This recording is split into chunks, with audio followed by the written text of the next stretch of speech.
Hi guys, sorry to interrupt your viewing, but please subscribe to the channel and like this video. Thank you. You can leave the kids at home, my mother had said, her voice light and dismissive, as if she were discussing something as simple as forgetting to pack sunscreen rather than the decision to exclude my children from what was supposed to be a family trip. Adults only, she had added, with that same tone she always used whenever she expected me to comply without question, as if my concerns had never really mattered in the grand scheme of things. I had hesitated, my fingers tightening around the phone, because something about her wording didn't sit right with me, something about the way she had delivered it so easily, without room for negotiation, felt off. My kids had been looking forward to this trip for weeks, ever since I had told them we would finally be going on a real vacation, one where they could build sand castles, swim in the ocean, and maybe even get the chance to feel like they were part of something bigger than just the three of us. "Are you sure?"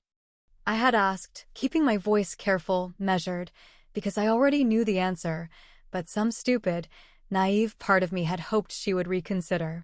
"Of course, sweetheart," she had replied, her words coated in false reassurance.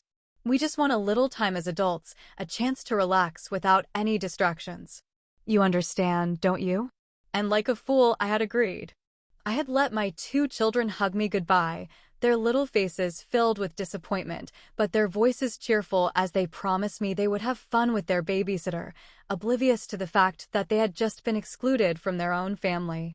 I had ignored the gnawing feeling in my stomach as I packed my bags alone, pushing down the guilt, telling myself that maybe this was normal, that maybe I was overthinking things, that maybe I should trust my parents to know what was best.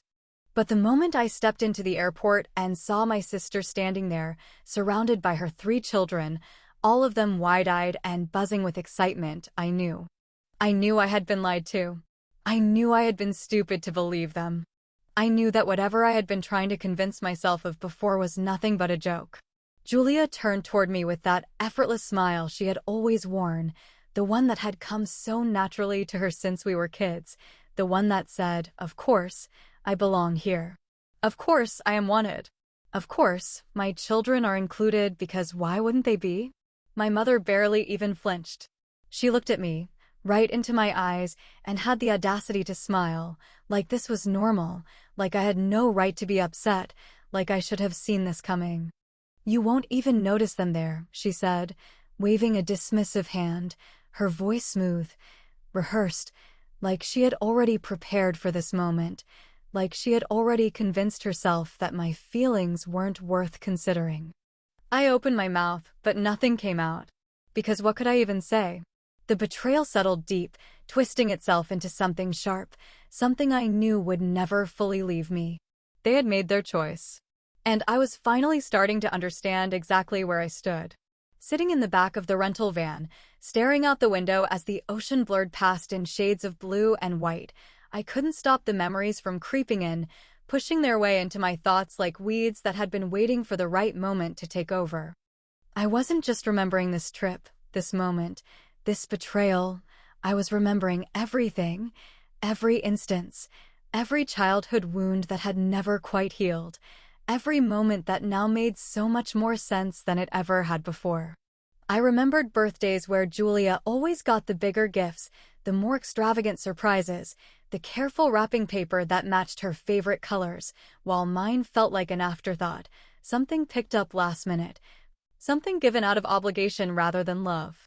I remembered Christmas mornings where she unwrapped expensive dolls and playsets while I got practical things: clothes, shoes, books, things that were useful, things that didn't sparkle, things that didn't make me feel special. I remembered the way my mother's voice had always softened when Julia needed something, the way she had always excused her mistakes, the way she had never once asked her to be the bigger person. But she had asked me.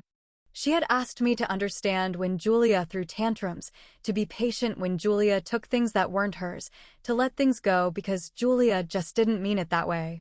And now, sitting here, watching as Julia's children sat in the front seats, chatting happily with my mother, receiving every ounce of attention that my children had never been given, I realized something. Nothing had changed. This wasn't a misunderstanding. This wasn't a small oversight. This was the truth that had always been there, staring me in the face, waiting for me to accept it. I wasn't part of this family. Not really. Not in the way that mattered. And the worst part? I had spent my entire life pretending not to see it. The resort was beautiful, the kind of place I would have loved to bring my kids, the kind of place where they would have spent hours running along the sand, laughing as the waves crashed around their feet. But instead, I watched as Julia's children did exactly that, their delighted squeals echoing across the shore, their little footprints dotting the sand. My mother followed behind them, holding her phone up, snapping pictures, laughing at every little thing they did, as if they were the most precious children in the world. I waited for her to notice me standing there, waited for her to turn and ask if I was okay, if I wanted to walk with them, if I wanted to talk. But she didn't. She was too busy fixing Olivia's ponytail, too busy wiping sunscreen off Ben's nose, too busy fussing over Emily's swimsuit, too busy being the grandmother she had never been to my kids. And that was when the anger started to replace the sadness. That was when I stopped feeling hurt and started feeling furious. Later that evening, while Julia was out drinking at the bar, leaving her kids in the hotel suite without a second thought, I watched as my mother tucked them into bed, her voice soft and sweet, whispering stories, pressing kisses to their foreheads, loving them the way she had never loved mine. And just when I thought I couldn't stomach another second of it, just when I thought I would explode if I had to witness one more moment of her devotion to Julia's children, I heard it. A low whisper, a quiet confession, a moment of honesty that wasn't meant for me. "You've always been my only real daughter." I stopped breathing. I turned my head slowly, my heart pounding in my ears, my hands tightening into fists at my sides. And there she was, my mother, sitting on the edge of Olivia's bed, stroking her hair, whispering to her, thinking I wasn't listening, thinking I wasn't there, thinking I didn't matter. I left the room before she could see me, before she could register the look on my face, before she could even begin to understand the mistake she had just made. Because this was the moment everything changed. The resort, with its postcard-perfect beaches and endless blue skies, should have been a place to unwind, a place to breathe, a place to escape from the chaos of everyday life. But for me, it had turned into something else entirely, something suffocating, something unbearable, something that felt more like a test I had already failed before I even knew I was being judged. Every morning, I woke up in a room that wasn't really mine, in a space where I didn't belong, listening to the sound of Julia's children squealing with delight as my mother fussed over them, making sure they had the perfect breakfast, the perfect outfits, the perfect start to their perfect day. Meanwhile, I sat at the table in silence, drinking coffee that had gone cold, watching as they moved around me like I was invisible, like I was nothing more than a shadow in the background of their perfect family picture. My mother barely acknowledged me, barely glanced in my direction unless it was to ask for something, and the only time Julia even spoke to me was when she needed a favor, when she wanted me to do something she didn't feel like doing herself. "Natalie, can you watch them for a bit?" She had asked that afternoon, her voice light, carefree, like she was asking me to hold her purse for a second, instead of handing off 3 small children so she could spend the day drinking at the poolside bar. I should have said no. I should have told her that they weren't my responsibility, that I had come on this trip to relax, that I wasn't her built-in babysitter just because she had 3 kids and I had none with me. But before I could even open my mouth, before I could form the words, my mother had already chimed in, placing a gentle hand on Julia's shoulder, giving her the kind of smile I had never seen directed at me. "Of course, she can," my mother had said without hesitation, answering for me, making the decision before I even had a chance to protest. "You deserve a break, sweetheart. You work so hard." And that was it. That was the end of the discussion. Julia was already grabbing her sunglasses, already heading out the door, already moving on with her day, leaving me alone with 3 children who weren't mine, 3 children I had been told weren't even supposed to be on this trip in the first place. The afternoon passed in a blur of endless demands, small hands tugging at my clothes, loud voices calling my name, sticky fingers leaving traces of their presence on every surface, while my mother sat on the balcony, sipping her cocktail, flipping through a magazine, pretending not to notice how exhausted I was. At one point, I made the mistake of mentioning my own children, the ones I had been forced to leave behind, the ones I had been promised weren't allowed to come because this was supposed to be adults only. I wonder what my kids are doing right now, I said, keeping my voice casual, testing the waters, waiting for her to finally acknowledge them, even once. But she didn't. She barely even glanced up from her magazine, barely even registered my words, waving them away with a flick of her hand as if they were nothing more than background noise. "They're fine, sweetheart," she said dismissively, flipping another page without looking at me. "You worry too much." And that was it. That was all she said. No questions. No curiosity. No interest. As if they didn't matter. As if they weren't even real. As if the two little souls I had brought into this world, the two people who meant everything to me, were nothing more than an afterthought, a mild inconvenience, something to be brushed aside like crumbs on a table. Something inside me snapped. I stood up so quickly my chair scraped against the floor, the loud sound cutting through the peaceful afternoon like a sharp blade, making my mother finally look up. "That's it?" I asked, my voice sharp, trembling with something I could no longer control. "That's all you have to say? Just they're fine?" She blinked at me, clearly caught off guard, clearly confused as to why I was suddenly making a scene, because in her mind, there was nothing to be upset about. "Natalie, don't be dramatic," she sighed, her expression one of pure annoyance, as if I were some unruly child throwing a tantrum over nothing. "You know Julia needs more help than you. You've always been so independent." And there it was. The final confirmation. The unspoken truth that had existed between us for years, but had never been put into words until now. The real reason why Julia was always put first. Because she was weak. Because she was needy. Because she required effort. And I had been punished for being strong. I stared at her, my chest rising and falling with unsteady breaths, my hands curled into fists at my sides, my pulse roaring in my ears. I could have argued. I could have screamed. I could have laid out every single moment in history that had led up to this point, demanding that she acknowledge what she had done, but I already knew it wouldn't matter. She would never see it. She would never see me. Without another word, I turned on my heel and walked toward the bedroom, my hands shaking as I grabbed my suitcase, my heart pounding as I pulled out my phone, my fingers steady as I booked the earliest flight home. I didn't tell them. I didn't say goodbye, because I knew, deep in my gut, that they wouldn't even notice I was gone. The moment my plane touched down back home, I felt something inside me settle, something shift, something click into place like a lock finally turning after years of being jammed. I walked off that plane knowing I was never going back, not just to the resort, not just to that trip, but to them, to all of it, to the endless cycle of being the lesser daughter, the overlooked child, the one who was expected to carry the weight of their neglect and pretend it didn't exist. I wasn't going to do it anymore. I turned my phone on, expecting missed calls, expecting frantic messages, expecting someone, anyone, to have noticed that I was gone. But there was nothing. Just silence. Just an empty inbox that told me everything I needed to know.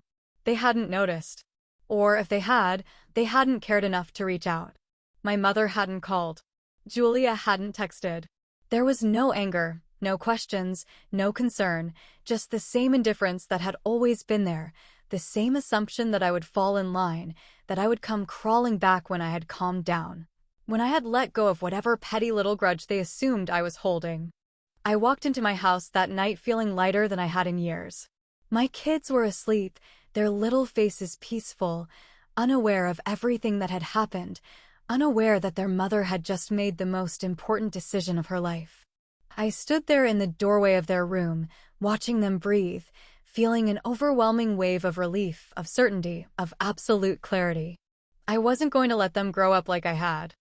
I wasn't going to let them feel like they had to earn love, like they had to fight for a place in a family that never truly wanted them. I was going to end the cycle. And I was going to start by cutting my family off completely.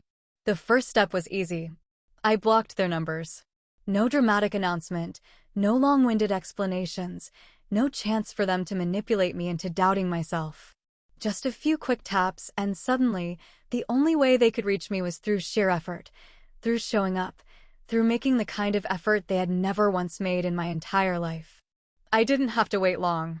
3 days later, they showed up at my house. I had barely finished pouring my coffee when I heard the knock at the door, loud, insistent, demanding, the kind of knock that said, "We own you. We always have. You don't get to shut us out." I took a slow sip of my coffee, letting the bitterness settle on my tongue, letting the warmth spread through my chest, letting myself savor the moment before I finally walked to the door and pulled it open. There they were, my mother and my stepfather, standing side by side, their faces tight with anger, their eyes full of something that wasn't concern, wasn't love, wasn't even confusion. It was ownership. It was entitlement. It was the expectation that I would let them in, that I would listen, that I would give them the reaction they had come for. I didn't move aside. "Natalie," my mother said, her voice clipped, sharp, the way it always was when she was displeased, the way it always had been when she thought I was being difficult. "What the hell is wrong with you?"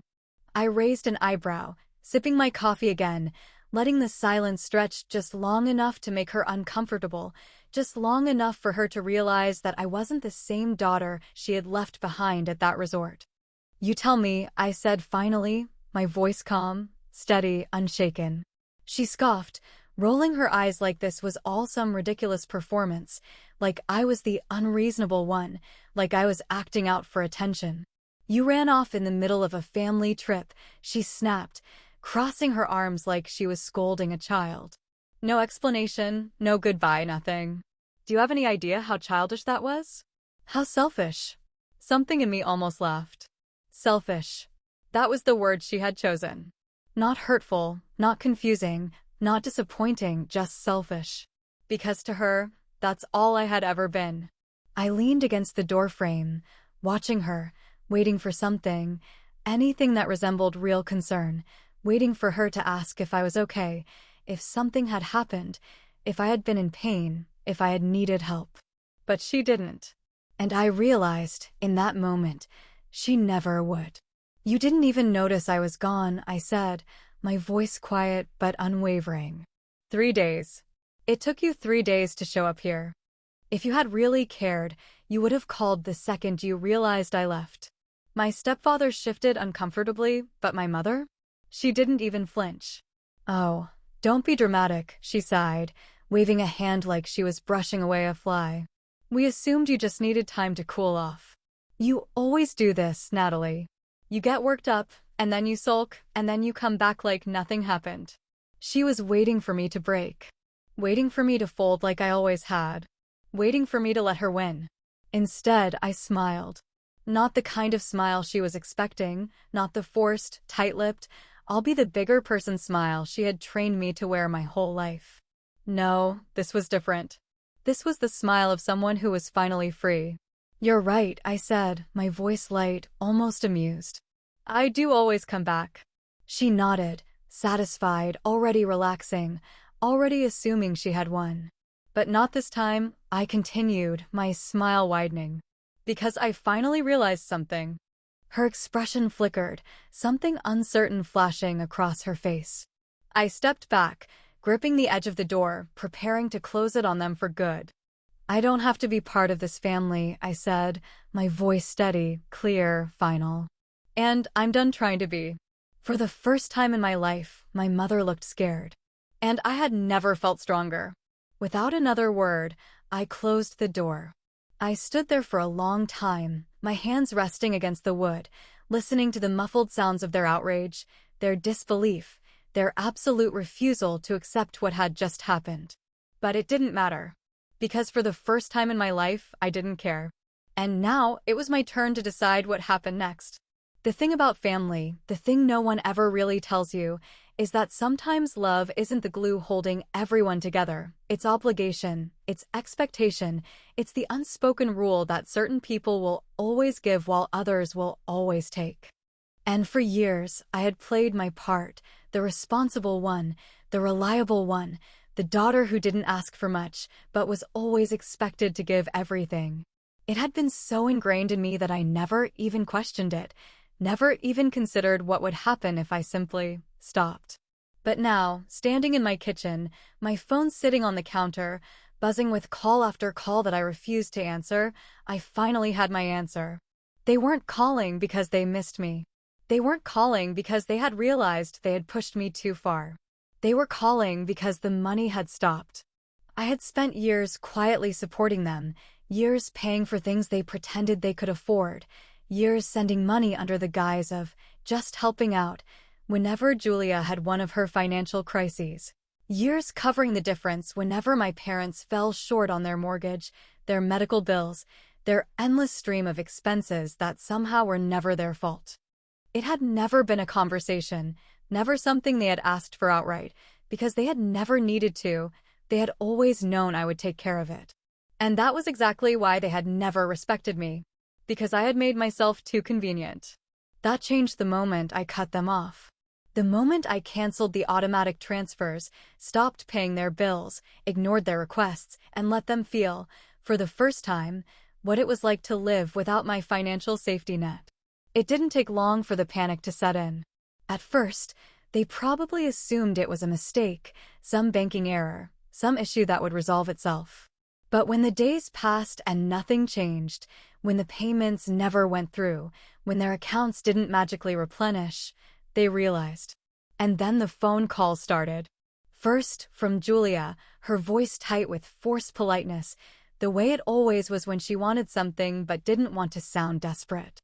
"Hey, Nat," she had said, stretching my name out like we were best friends, like we hadn't just stood on opposite sides of a war I hadn't even realized I had been fighting my whole life.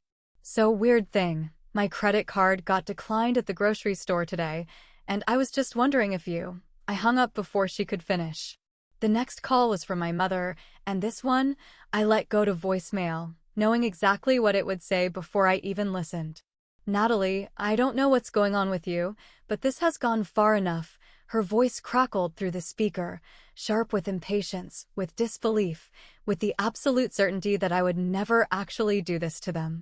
"We are family, and family doesn't abandon each other. Call me back." I didn't. A few days later, they showed up at my house again. This time, Julia was with them, her face red, her hands gesturing wildly as she spoke, her voice dripping with entitlement. "You can't do this," she nearly shrieked, her carefully curated calm shattering within seconds. "What the hell is wrong with you? We're struggling, Natalie. You know we need you." I leaned against the doorframe, arms crossed, watching her unravel, watching my mother shift uncomfortably beside her, watching my stepfather pretend like he didn't know how to de-escalate a situation that had never, in his mind, been real. They had always assumed this arrangement was permanent. They had always believed I would keep playing my role.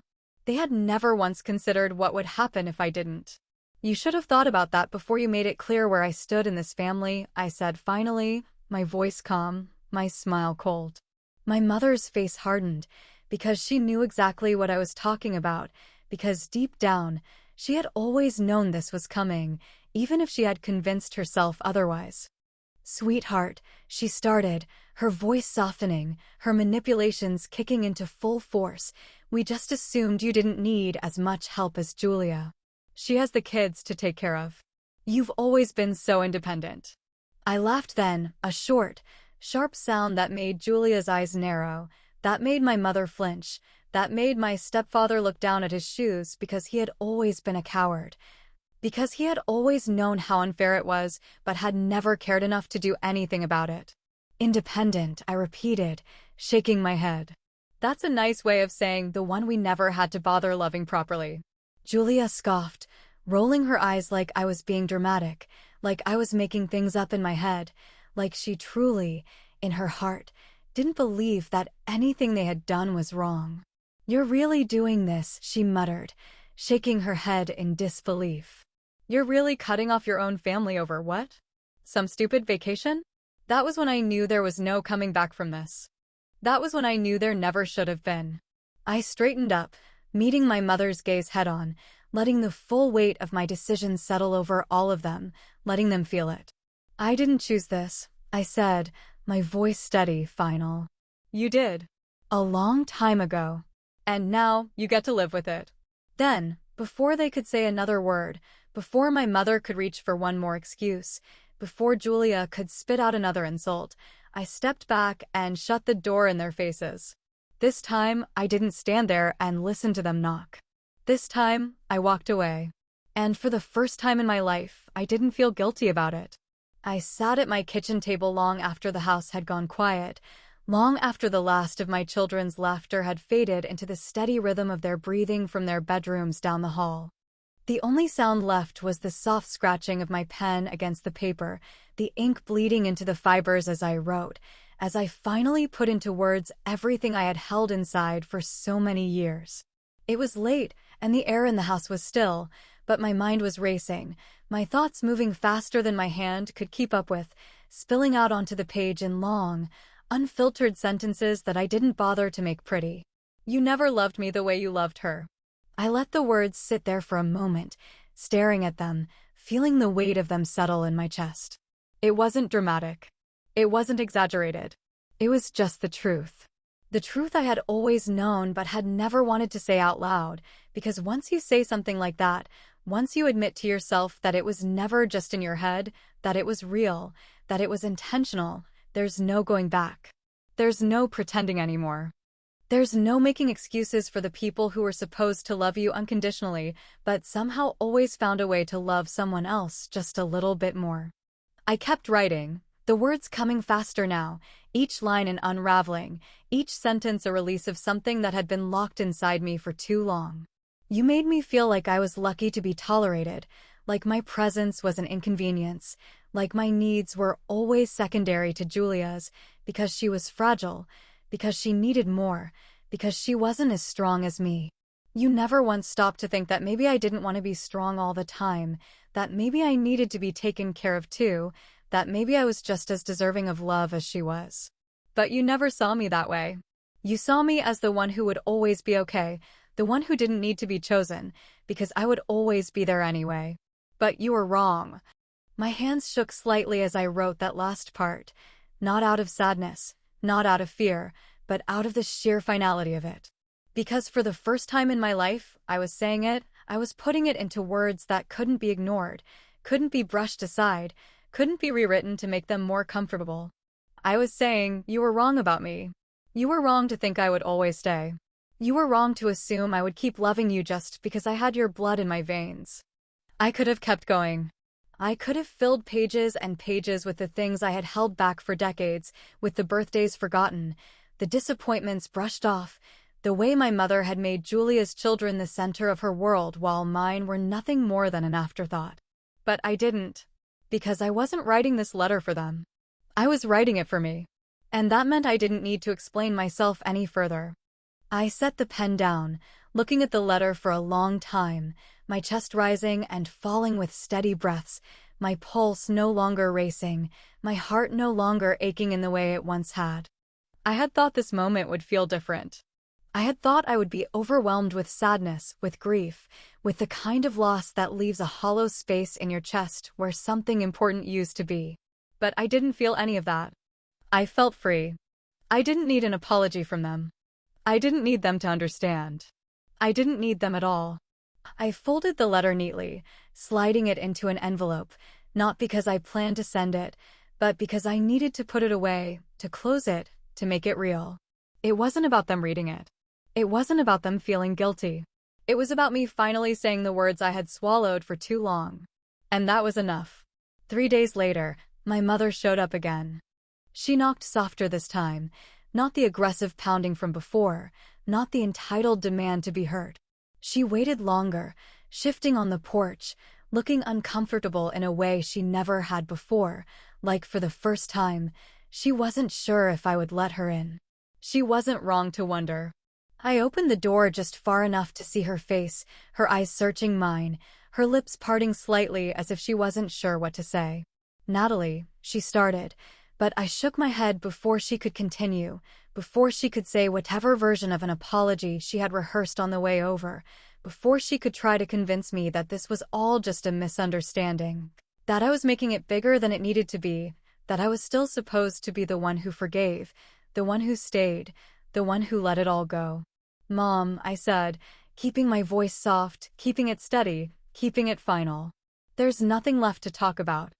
Her face crumpled for just a second, like she wanted to argue, like she wanted to fight, like she wanted to demand that I explain myself, but she must have seen something in my expression, something unmovable, something she had never seen in me before. Because she stopped. For the first time in my life, she had nothing to say. And neither did I. I stepped back, letting the door close between us, sealing the space, drawing the line that should have been drawn years ago, the line I had always been afraid to set because I thought it would make me feel alone. But I didn't feel alone. I felt lighter. I felt whole. I felt like, for the first time in my life, I had finally chosen me. And as I turned away, walking back into my home, back to my children, back to the life I had built without them, I let out a slow breath and whispered the words that had been sitting in my chest, waiting to be set free. Family isn't blood. It's who chooses you. And I choose to leave.